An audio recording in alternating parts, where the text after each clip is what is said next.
Karyawan Indonesia, potensi karya yang menentukan, berhasilnya cita-cita, proklamasi 45, sebagai pengabdi pada Tuhan dan umatnya, berdharma, berbakti, beramal. Waalaikumsalam warahmatullahi wabarakatuh. Surah Kekaryaan, kita sekarang akan berbincang-bincang mengenai hasil putusan dari MK dan hasil putusan daripada MK. Di sini kita sudah ada dua narasumber, yaitu Ketua Umum Soksi, Bapak Insinyur Ali Wongso. Selamat sore, Bang. Selamat sore. Sehat terus ya, Bang ya? Ya, alhamdulillah. Alhamdulillah. Yang kedua adalah Jenderal Herwin. Herwin Suparjo. Herwin Suparjo Purnawirawan. Herwin ini adalah Jenderal Purnawan Perwira Tinggi atau Jenderal dari BAIS, gitu ya. Oke, kita akan mulai, Bang, bincang-bincang kita. Kemarin kita udah deg-degan, kita kan udah hampir hilang ya, Bang ya. Udah ya, sekarang udah, kalau puasa udah lebaran ini. Jadi udah picunya udah meletus. Apa yang diinginkan itu deg-degan itu ini mengenai keputusan MK itu, di mana amar putusannya itu yang paling penting aja. Sebenarnya semuanya putusan itu kan memberikan sanksi kepada semua hakim MK yang 9 itu. Ya, karena diantaranya kenapa diberikan sanksi itu, yaitu sanksi karena membocorkan berita-berita, dan itu sanksinya sanksi ringan.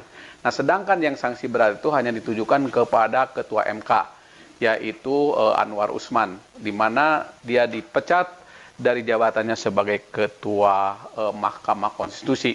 Banyaklah alasan-alasannya. Nah, saya ingin tanggapannya nih dari Bang Ali mengenai masalah putusan yang kemarin itu. Gimana, Bang, menurut Abang putusan MK itu? Ya, jadi putusan MK itu tentu kita hargai. Ya. Mengurangi penghargaan kepada putusan MK ini tentu juga perlu ada sebenarnya kejelasan, ya, atau keterangan yang lebih jelas tentang apa yang dimaksud dengan Konflik interest yang terjadi sampai menimbulkan pelanggaran berat. Nah, timbul pertanyaan, di mana letak konflik interestnya? Karena Mas Gibran itu tidak pernah memberikan kuasa kepada semua pemohon yang ada di dalam gugatan atau judicial review itu.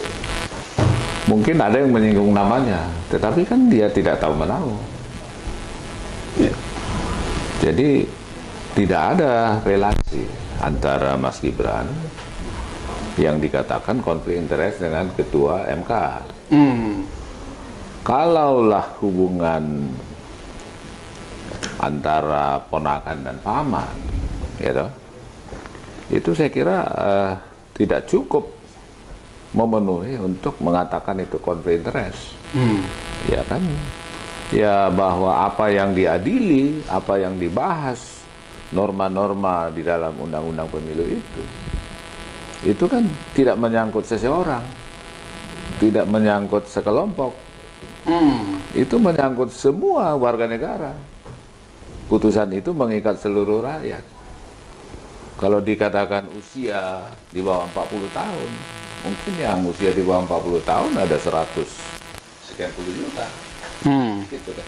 Gibran itu hanya salah satu. Nah, kalau dikatakan misalnya dalam amar putusannya menyangkut sedang atau pernah menjadi kepala daerah, tak bupati, tak wali kota begitu, itu menyangkut mungkin ya ratusan orang, kalau tidak ribuan orang. Jadi saya belum melihat dengan clear konflik interest itu. Tapi ya kita tetap hargai putusan. Ya. Jadi artinya bahwa namun harus ya dicatat itu. Jadi artinya bahwa putusan ini kurang objektif atau bagaimana? Saya pertanyakan, Pak, konflik interestnya itu. sampai menimbulkan pelanggaran berat. Iya. Nah, jadi ya memang palu dipegang oleh hakim, gitu kan. Kita hanya bisa memberikan pendapat, gitu. Iya. Dan saya juga perlu sampaikan ya tentang putusan MK itu sendiri. Ya, jadi saya melihat begini ya, suatu undang-undang selain dia harus juridis dalam arti konsisten terhadap undang-undang di atasnya, yaitu Undang-Undang Dasar 45, dia harus adil dan harus bermanfaat bagi rakyat bangsa negara. Ajas manfaat. Iya. Nah, baru undang-undang itu dapat kita sebut aplikabel, gitu kan? Ya. Nah, timbul gugatan. Gugatan itu sebenarnya menggugat sesuatu ketidakadilan menurut si penggugat. Gitu kan?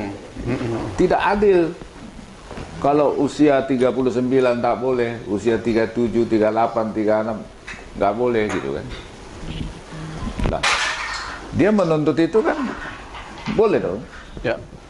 Dan kalau menurut saya ya, pasal 28D ayat 3 Undang-Undang Dasar 45 itu mengatur tentang keadilan apa yang digugat itu, bahwa setiap warga negara memiliki hak yang sama dalam pemerintahan, artinya berkesempatan duduk di dalam pemerintahan tanpa disebut pemerintahan tingkat mana, seluruh pemerintahan. Tapi itu Bang, bukan itu saja. Keputusan kemarin itu juga menyangkut ada ceramah daripada hakim konstitusi itu waktu di universitas kalau nggak salah di Solo itu, dia memberitahu menyampaikan bahwa perlunya pemimpin-pemimpin yang muda itu. Gimana tuh Bang? Jadi begini ya. Salah satu permohonannya.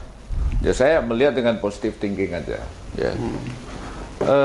Kalau kita sebagai bangsa sekarang ini, hari ini, Ya.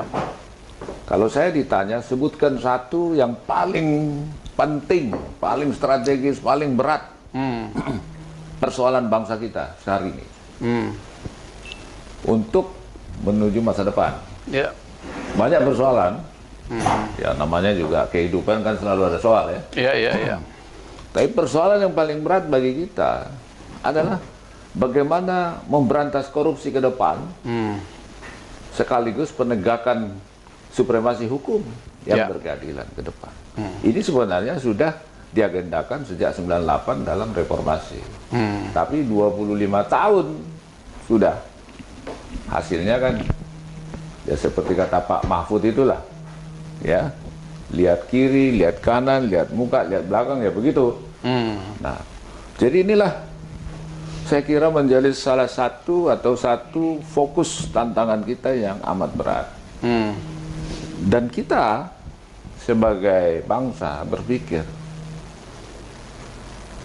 untuk menjawab tantangan ini, selain dibutuhkan sistem building, hukum yang kuat, berkeadilan dalam rangka pemberantasan korupsi, diperlukan kepemimpinan bangsa yang kuat dan efektif untuk itu. Ada satu adagium, saya kutip dari Pak Muhtar Lubis, budayawan terkenal ya, sastrawan terkenal. Ya. Tidak mungkin sapu kotor membersihkan lantai yang kotor. Ya. Artinya apa? Diperlukan sapu yang bersih. Nah, pemimpin kita di dalam konteks bagaimana supaya berhasil kita memberantas korupsi dan penegakan hukum, penegakan supremasi hukum ke depan, perlu bersih. Perlu bersih. Oke, Bang. Ya, Simpan dulu, Bang. Jadi saya mau katakan kaitan ke muda tadi. Mereka yang muda di bawah usia 40 itu, menurut saya secara umum relatif bersih karena belum terkontaminasi. Dan di antara mereka itu saya kira kalau diuji ke pasal 169 Undang-Undang Pemilu, huruf Q, mulai dari huruf A sampai T, ada 20 syarat itu. Ya, ada aja yang memenuhi syarat, cuman kena di usia itu, ya kan? Dia bisa penuhi syarat A sampai P, Q nggak bisa, R bisa, S, T, E bisa. Nah, jadi inilah yang digugat. Nah, jadi kenapa kita tidak perluas basis rekrutmen kepemimpinan bangsa tanpa mempersoalkan usia, gitu? Jadi usia itu nanti terseleksi sendiri dari huruf A sampai T kecuali Q, gitu kan? Nah ini menurut saya. Dan kalau menurut saya ya tapi ini sudah terjadi putusan MK itu. Sebenarnya opsi lain putusan MK itu membatalkan huruf Q itu. Karena itu bertentangan dengan pasal 28D ayat 3 Undang-Undang Dasar 45. Nah, tetapi apa yang diputuskan oleh MK, saya pikir ya sah-sah saja. Karena di dalam undang-undang tentang MK yang dirubah tahun 2020 itu ada pasal 57 ayat 2A itu sudah dihapus.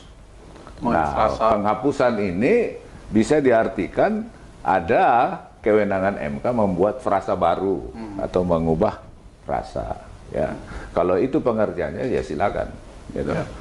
Dan itu memberikan suatu kombinasi antara ya tidak ada masalah usia sepanjang mempunyai pengalaman atau kapasitas sebagai leadershipnya itu setingkat dengan ya kepala daerah tingkat 2 lah gitu sampai ya. Tingkat 2. Kira-kira gitu maksudnya kombinasinya kan. Dan dipilih secara pemilu. Nah, dari sisi apakah itu aplikabel? Saya kira aplikabel karena itu sudah memperluas basis rekrutmen kepemimpinan bangsa yang bermanfaat dalam rangka menjawab tantangan kepemimpinan bangsa tadi yang perlu bersih untuk pemberantasan korupsi ke depan. Saya setuju tadi yang dari Pak. Cuma masalah tadi dasarnya batas usia itu apa ya? Apakah dengan usia sekian itu akan menyangkut kecerdasan atau kedewasaan, kan intelektual atau kedewasaan atau pengalaman kan itu? Karena banyak yang usia udah tua juga tidak punya pengalaman, kecerdasannya belum tentu juga kan gitu. Ada yang masih muda dia tiap hari membuka handphone, sudah keliling wawasan dan sebagainya.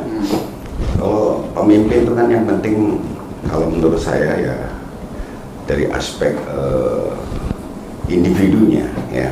Kan ada ajas-ajas kepemimpinan. Dia kan mau cari pemimpin nih kan, kayak wakil presiden. Kan ada aja itu yang kentakwa, ingarso sungtulodo, ing madyo mangun karso, tuturi handaya, ini abek marawata, legawa, geminar siti, prasaja. Ada unsur-unsur itu kan sudah bisa jadi pemimpin. Dan pemimpin juga saya lihat yang penting itu 3. Dia harus seorang konseptor. Konseptor ini bahkan berangkat mungkin dari melihat geografi, geopolitik, geostrategi, lingkungan strategis, dia mengetahui wawasan kebangsaan dan sebagainya, sehingga dia punya konsep membangun bangsa ini dengan cara apa ya, seperti dulu GBHM, Repelita, Nawacita itu kan satu konsep ya. Dan sekarang kali konsep yang akan datang itu salah satu calon presiden itu kan transformasi, strategi transformasi bangsa, itu kan konsep. Kalau dia punya konsep itu, yang kedua kan negosiator ya. Karena kita tidak hidup di dalam internasional saja, ada regional, ada internasional ya kan itu. Ada 17 suku, 1027 bahasa, kultur, budaya, ekologi, sejarah, tajuk. Ini kan ada sesuatu yang dia seorang negosiator ya. Karena yang akan kita hadapi ini dunia kan gitu. Dan yang saya tahu yang tidak bisa dilawan di dunia ini 3 orang kaya, penguasa sama orang gila kan gitu ya kan. Nah, Korea Utara itu masih muda tapi dia punya keberanian, dia gila dengan situasinya, dia kemana-mana bawa nuklir kan gitu, dia bisa melawan si penguasa dan si orang kaya kan gitu. Nah kita ini jadi orang gila belum bisa, jadi orang kaya juga nyatanya dolar Amerika, yuan juga masih Tiongkok, Cina. Mau jadi penguasa kita, kemampuan alat pertahanan alutsista kita untuk invasi juga tidak ada, untuk bertahan juga. Jadi kita belum bisa, berarti harus seorang negosiator. Ada nggak unsur-unsur ini itu aja dulu. yang ketiga dia eksekutor, ya kan gitu. Ini biasa kalau yang muda-muda ini cenderung lebih berani mengambil satu keputusan. Dia masih idealis. Kalau saya tahu ada satu kedewasaan. Orang kalau baru lahir tuh dewasa alamiah, yang itu nggak ada yang ngajarin alami. Nah kalau sudah taman kanak-kanak SD itu namanya dewasa fisik, yang kan ya sifatnya ngintipan, nyolongan, ngintipan dalam arti ingin tahu ini apa, makanya banyak cerewet dan sebagainya. Kemudian di usia-usia SMP, SMA sampai kuliah kelas 3, 2, 3 itu namanya dewasa akademis. Ya. Dia lebih mengedepankan perasaan daripada rasio. Dia lebih melihat daripada yang dibaca daripada yang terjadi sesungguhnya, kan gitu. Masih mengedepankan yang sekarang demo-demo bom bunuh diri dan sebagainya itu kan orang-orang dewasa akademik, kan gitu. Masih mengedepankan perasaan daripada rasio. Baru masuk ke dewasa aktual, yaitu udah tingkat 4 kalau dalam kuliah, dalam usia segitu. Ini kalau seperti Gibran, saya lihat sudah masuk ke dewasa aktual, sudah tahu untung rugi, benar dan salah. Baru masuk ke dewasa faktual. Terakhir ada dewasa namanya fanalahi. Saya rasa kalau sudah masuk ke dewasa aktual, ya kan gitu, bukan dewasa akademik. Kalau dewasa kan kata buku, kata hoax yang dipraktekkan gitu. Saya rasa itu. Nah ini ukuran tadi itu apakah dari situ itu mungkin tidak bisa umur, kan gitu. Tapi begini Bapak Jenderal, Ya. sebenarnya kalau saya amati itu para pengamat nih, kalau saya nonton di TV atau baca-baca di media sosial atau di media-media online, hampir tidak ada yang menyatakan tidak setuju dengan masalah umur itu. Apa yang dikatakan oleh Pak Jenderal itu benar. Nggak ada yang mengatakan tidak setuju semua itu. Tapi masalahnya ini caranya saja. Satu cara hukumnya, kedua cara penetapannya. Satu cara hukumnya harusnya kan mengenai umur itu harusnya kan dia apa yang disebut dengan ajas open legal policy itu. Karena ada ukurannya. Kenapa dulu pembuat undang-undang itu menetapkan 40 tahun? Gitu. Dasarnya apa? Dasarnya nggak tahu apa, itu kan membuat undang-undang gitu. Betul. Kedua caranya itu gitu. Gimana tuh menurut pendapat Pak Jenderal mengenai masalah ini? Ya makanya tadi ini sesuatu yang semuanya apa yang dikatakan itu betul. Gitu. Apakah ini memang betul-betul real untuk kepentingan sejak bangsa betul. Apakah ada sentimen-sentimen politik dan sebagainya kan? Ya kalau saya lihat memang hukum di kita ini kenapa nggak beres-beres karena bisa dinego. Masalahnya bisa dinego kan. Negonya nego kadang nego kepentingan. Tapi kemarin ya bersyukur keputusan MK itu tetap, tapi yang dianggap melanggar etiknya bawah. Tapi kalau sampai kemarin dirubah, yang harus dipikirkan dampak dimensinya. Nanti ada persoalan-persoalannya yang menyangkut mungkin kasusnya serupa tapi tidak sama, akan terjadi. Oh itu dulu kok bisa, ini kok bisa dulu, itu berbahaya sekali. Ini udah kebutuhan tertinggi. Harusnya sebelum mengambil keputusan, baik omnibus maupun yang akan berarti sudah menganalisa dampak dimensinya dan sebagainya. Apakah jika saya putuskan ini akan mengakibatkan ini akibat sosialnya ya? Apakah akan ada yang protes ini? Kalau iya, siapa yang protes? Apanya yang diprotes? Mengapa diprotes? Bila mana diprotesnya? Ini kan bila mana kita sedang lagi tahun politik. Di sini kelihatan sekali ada satu hambatan untuk dalam menghambat ya. Jadi sah saja kalau masalah usia kemudian akan bisa membawa bangsa ini lebih hebat. Kenapa tidak? Kenapa tidak kan gitu? Nah, saya bilang, ya kita memang harus membangun hukum ini, membangun untuk ketahanan NKRI itu harus betul-betul dibangun tadi. Jadi tugas pokok itu akan selesai apabila menjawab unsur utama keterangan tadi. Apakah akan terjadi gejolak kan gitu? Bila ini diputuskan, ya kan? Kalau iya, siapa yang protes, ya kan? Mengapa protes? Dasarnya protes apa? Ini tentu sudah dipikir masa-masa pasti ini. Iya, pasti jawabannya iya, pasti ada dan terjadi. Nah, keputusannya apa kan? Ya ini sudah bagus. Cuma kembali lagi tadi, selama hukum masih bisa dinego, nggak akan beres-beres. Gitu.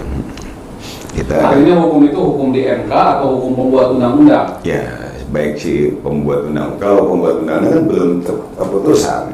Kalau yang sudah diputuskan sudah jadi undang-undang ya tidak boleh dinego. Pokoknya siapa kamu melanggar ini ya hukumnya ini sudah tidak, kecuali ada sesuatu yang bila kita angkat di permukaan akan mengakibatkan disintegrasi bangsa misalnya dan sebagainya. Misalnya ada pelanggaran tentara atau apa, betul saya tentara, saya nggak boleh nyebut institusi lain kan. Kalau kita angkat kemudian nanti tidak percaya kepada tentara, tidak ada yang mau jadi tentara, apa dampaknya. Itu mungkin caranya, makanya segala sesuatu dipertimbangkan dulu. Makanya dulu ada yang bisa dibuka, yang tidak bisa dibuka. Gitu kan. Oke, nah Bang, kan gini ya, memang MK itu kan tidak berhak untuk membatalkan putusan.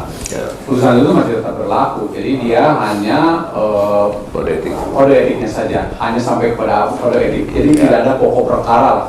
Pokok perkara itu tidak, dan tidak boleh menilai, siapapun tidak boleh menilai karena ini adalah masalah independensi hakim sesuai dengan undang-undang pokok kehakiman. Itulah ya. Nah sekarang Pak, ini ada gugatan nih dari mahasiswa Universitas Yahwa lah kalau nggak salah ya. Aceh ya kalau nggak salah ya. Banda Aceh. Gitu, itu mungkin juga dia, kalau tidak salah saya dengar itu bahwa dia akan supaya meneliti atau bukan meneliti atau mengeksaminasi atau apa gitulah ya terhadap putusan itu Bang. Itu gimana tuh Bang? Jadi begini saya kira ya. Pertama kita perlu juga paham tadi batas usia itu tidak diatur di Undang-Undang Dasar 45. Ya. Diatur di dalam Undang-Undang Pemilu pasal 169 salah satu huruf dari 20 huruf ya. Persyaratan capres cawapres. Nah dulu Undang-Undang Pemilu sebelumnya ini 35. Kemudian jadi 40. Nah, sebenarnya nggak perlu kita terlalu persoalkan itu. Kenapa 40? Ya itu adalah kewenangan DPR waktu itu sama Presiden. Tetapi kalau hari ini ataupun kemarin itu dipersoalkan oleh warga negara yang punya legal standing, ya tentu sah-sah saja, ya kan? Untuk di judicial review di Mahkamah Konstitusi. Apakah huruf Q ini tidak bertentangan atau bertentangan dengan Undang-Undang Dasar 45? Itu sebenarnya pokoknya. Nah, kita juga tahu semakin maju kehidupan, usia muda itu bisa lebih cepat matang, termasuk lebih cepat cerdas. Ya, jadi gizinya udah cukup. Kemudian juga pendidikannya jadi bagus, lalu teknologi informasi juga memberi peluang dia untuk mengakses ilmu pengetahuan teknologi dan segala macam. Lebih banyak.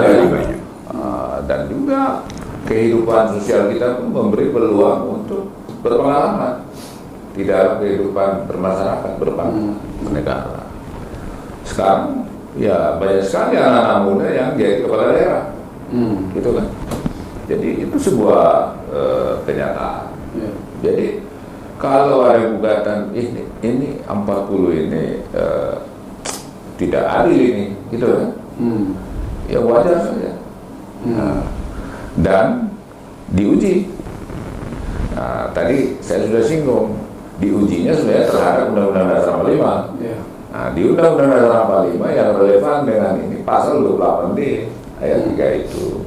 Jadi kalau ada ujian dari pengujian minta diuji lagi dari syahwa, ya ini sebenarnya ya kalau rumusan semula itu menjadi tidak adil bagi semua warga negara. Warga negara yang 39 nggak bisa dong. Yang 38 nggak bisa, 37 nggak bisa. Tapi sekarang juga 40-nya nggak dibatalkan. Tetapi kan ada di situ atau ini membuka opsi tidak mempersoalkan usia. Tidak mempersoalkan usia. Atau yang sudah berpengalaman. Tapi artinya nggak bisa orang yang belum kalau bukan pejabat Pemda, belum pernah jadi bupati, belum menjadi, kan harus dipilih lagi. Pejabat bupati, penjabat gubernur nggak bisa untuk menjadi itu, karena apa? Nggak pernah dibatalkan. Ya. Jadi ada dua varian ya. Kalau katakan dia belum pernah bupati boleh juga, atau tidak jadi bupati tapi dia 40 kan gitu. Tapi kalau sudah pernah bupati, ya by election pernah wali kota ya, dan di situ dikatakan ya election ya, by election berarti kan sudah teruji ini ya. Kan kira-kira itu maksudnya hakim ini kalau menurut saya. Ini makanya saya sebut kombinasi antara membatalkan 40 ini dengan kombinasi menyangkut kapasiti. Karena mungkin Bang itu sekarang itu kan dibatasi. Nah, jadi kalau saya tidak mempersoalkan bunyi ataupun frasa dari amar putusan itu. Nah, yang penting kita clearkan dulu soal open legal policy. Nah, ini yang bisa terjadi perbedaan pendapat. Tapi saya mau cerita, saya ini termasuk salah satu pansus. Tim rumus. Waktu bukan pilu. Bukan, undang-undang MK. Oh, undang-undang MK. Nah, ini yang relevan kan undang-undang MK tahun 2011. Ya. Jadi perubahan pertama atas undang-undang MK. Nah, pada pembahasan kita di situ yang alot adalah menyangkut pasal 57. Saya ingat betul itu pasalnya.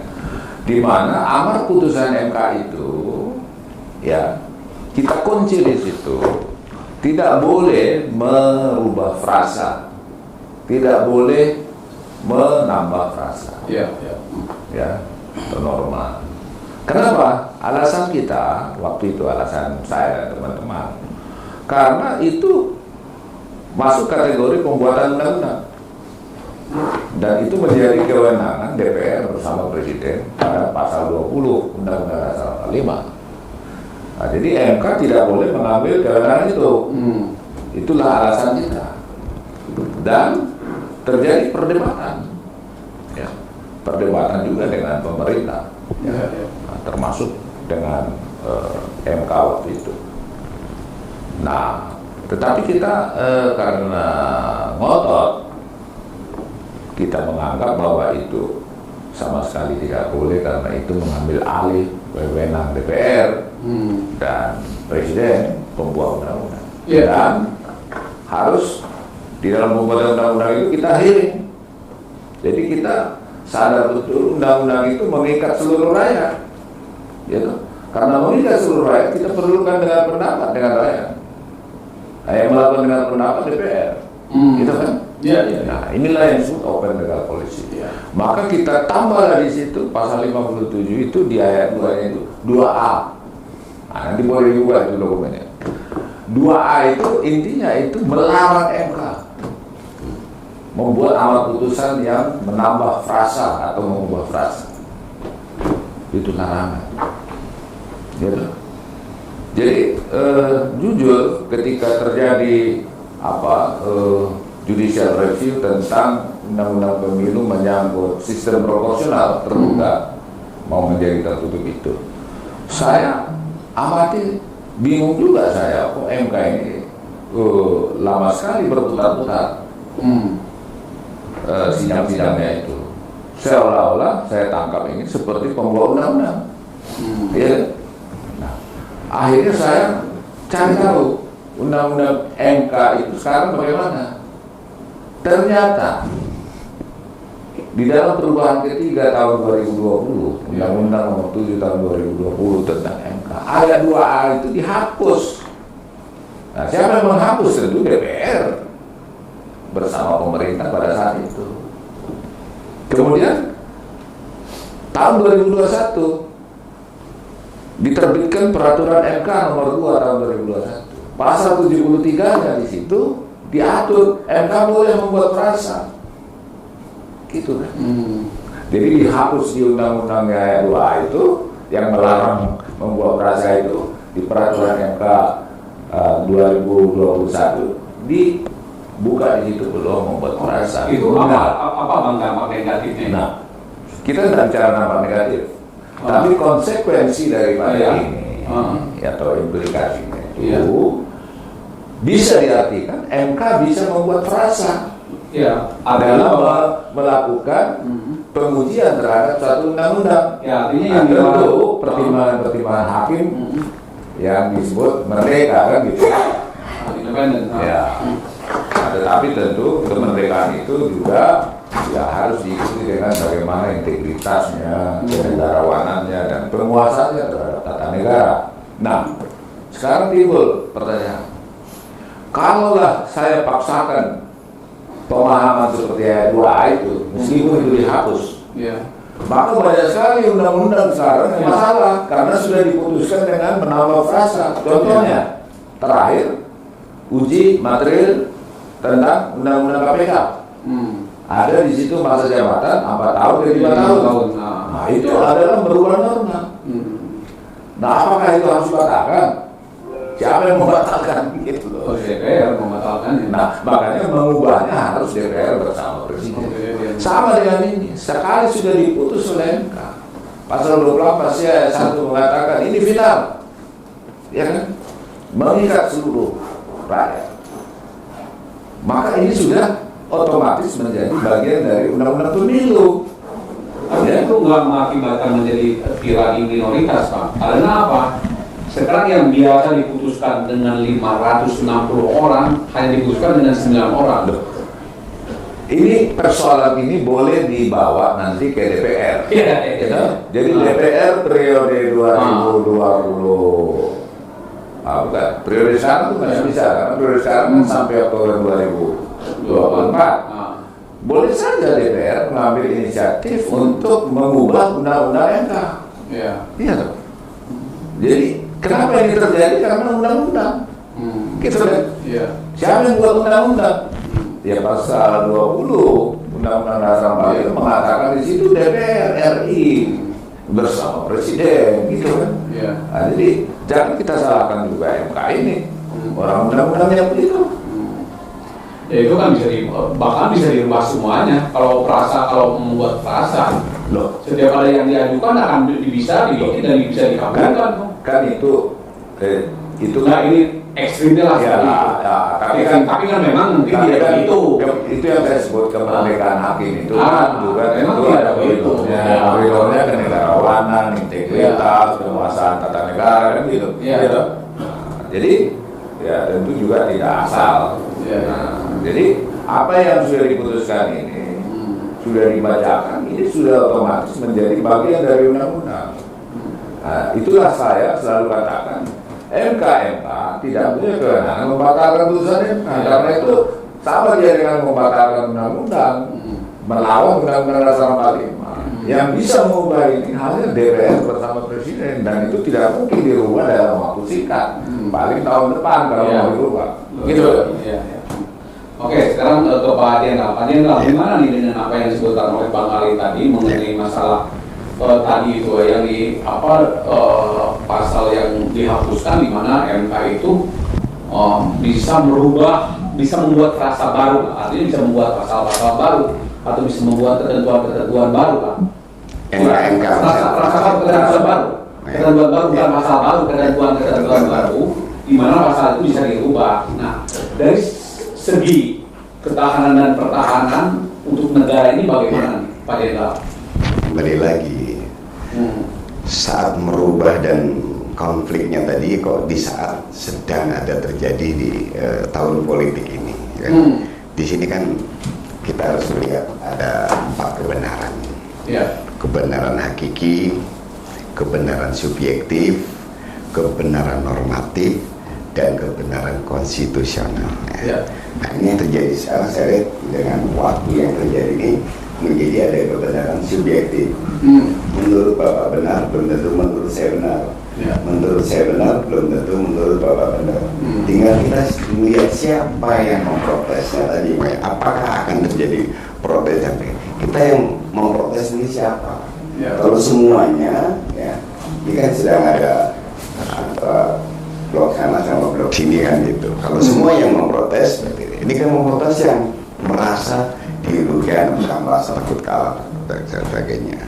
Nah, waktu ya kita harus kembali kepada kebenaran konstitusional yang tadi disampaikan tadi Undang-Undang Dasar 45 itu yang dipegang. Jangan yang subjektif.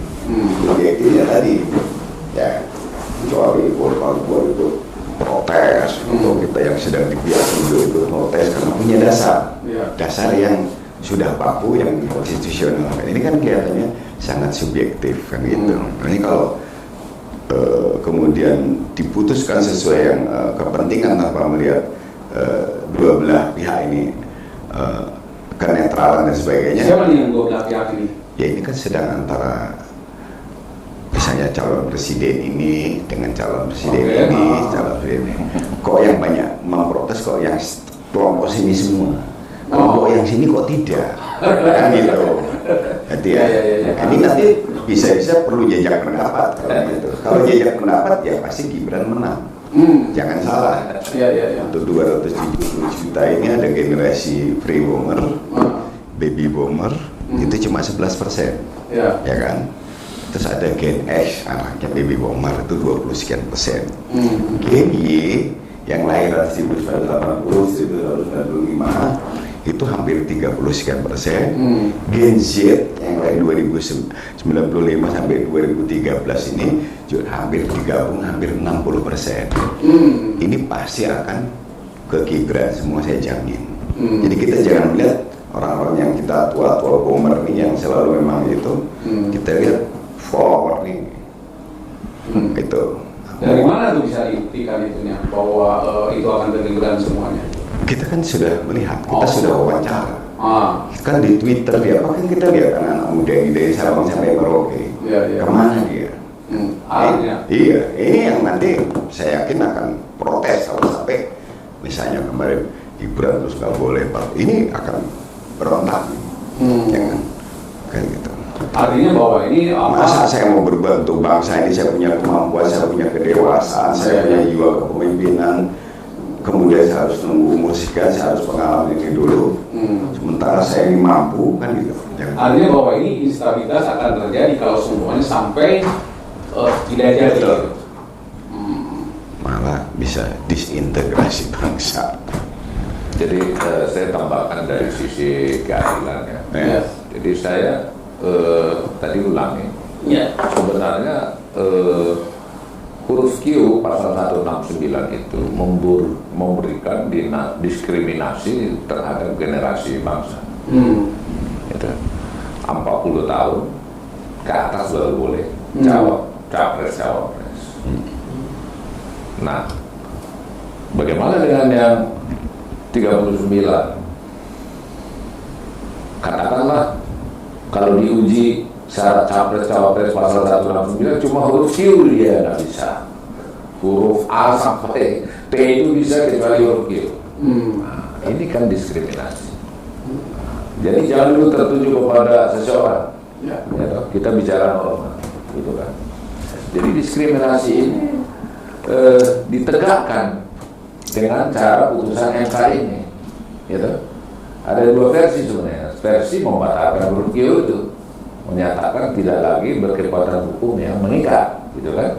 Nah, kalau saya begitu, kalau saya jadi hakim MK-nya, gitu kan. Tapi ini ada semacam apa kayak titik temu gitu ya dari antara yang berbeda. Ini tidak dirubah tetapi ditambah atau gitu kan, sehingga membuka peluang bagi yang memenuhi kriteria kapasitas tertentu. Nah, bentar, saya mau kasih tahu. Jadi ini sudah memberikan keadilan, rasa keadilan. Kalau rasa keadilan ini dicabut, gitu kan? Itu maksudnya Pak Erwin. Kalau rasa keadilan dicabut, di mana Bu? Itu universal. Pasti ada yang resisten keras. Kami diperlakukan tidak adil. Ya kan? Itulah yang harus kita hindari supaya semuanya berjalan dengan baik dan berkeadilan. Gitu. Perkara soal terpilih atau tidak ya kampanye dong. Ya kan? Adu gagasan. Nah, gagasan yang paling kreatif dan aplikabel di hati rakyat, di pikiran rakyat. Ayo, bersainglah ketiga pasangan itu. Gitu. Misalnya dalam rangka, saya katakan tadi, tantangan yang paling berat kalau hanya satu kita boleh tulis, korupsi dan penegakan hukum. Nah, bagaimana? Bertaruhlah gagasan seperti apa bisa memberantas korupsi. Ini kan jargon saja banyak yang terjadi selama ini. Ya, coba lihat 349 triliun baru berapa bulan lalu itu.